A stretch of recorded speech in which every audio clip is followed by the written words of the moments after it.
গজা অত দূর থেকে এসে গজা নিয়ে আসছে। আপনি ফেলে দিলেন গজাটা? হ্যাঁ। এই দাঁড়াও দাঁড়াও দাঁড়াও, এখানে দাঁড়াও, এখানে দাঁড়াও, দাঁড়াও দাঁড়াও দাঁড়াও। তুমি মিষ্টি ননদ? হ্যাঁ হ্যাঁ, তুমি মিষ্টি বৌদির মা না? হ্যাঁ, তোমার কথাই সবসময় বলে। আমার দাদা এই গ্রামে বিয়ে করেছে? ছি, কেন কি হয়েছে? এইরকম পরিবেশে দাদা বিয়ে করলো? আর মিষ্টি বৌদি এত মডার্ন। ও তো বাইরে থেকে লেখাপড়া শিখেছে, ওখানে থাকতো। মিষ্টি বৌদি বাড়িতে আছে? হ্যাঁ হ্যাঁ আছে। চলো, বৌদি গজা খেতে ভালোবাসে, আমি বৌদির জন্য গজা। আরে আরে তুই কিসের এই ট্রেনে আসলাম, এই বৌদি ভাইয়ের জন্য গজা নিয়ে এসেছি। ট্রেন থেকে বৌদি ভাই খেতে ভালোবাসে। দেখো আমি জানতাম না অনেকদিনই আসবে, দেখো কত সুন্দর গজা নিয়ে এসেছে। অত দূর থেকে এসে গজা নিয়ে আসছে।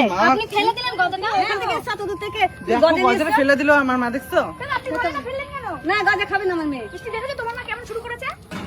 তো কি হয়েছে, অত দূর থেকে আনছে টেনে করে? আপনি গজাগুলো ফেললেন কেন? কি করবো? ঠিক আছে বৌদি, কিছু মনে করো না।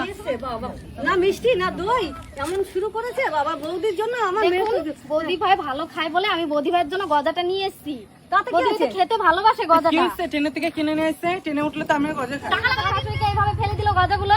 আমার শাশুড়ি এরকমই করে, আপনি কেন ফেলেন গজাগুলো? আমার এবার আমি বাড়িতে গিয়ে মাকে সব কথা বলে দেবো। দেখো আমার শাশুড়িমার কাছে যদি এই কথা গিয়ে যদি লাগে, ঠিক আছে, আমার শাশুড়িমার কাছে গিয়ে যদি আমার ননদ কয় কিছু, ঠিক আছে, তখন দেখবা অশান্তির আর শেষ থাকবে না বাড়ির মধ্যে।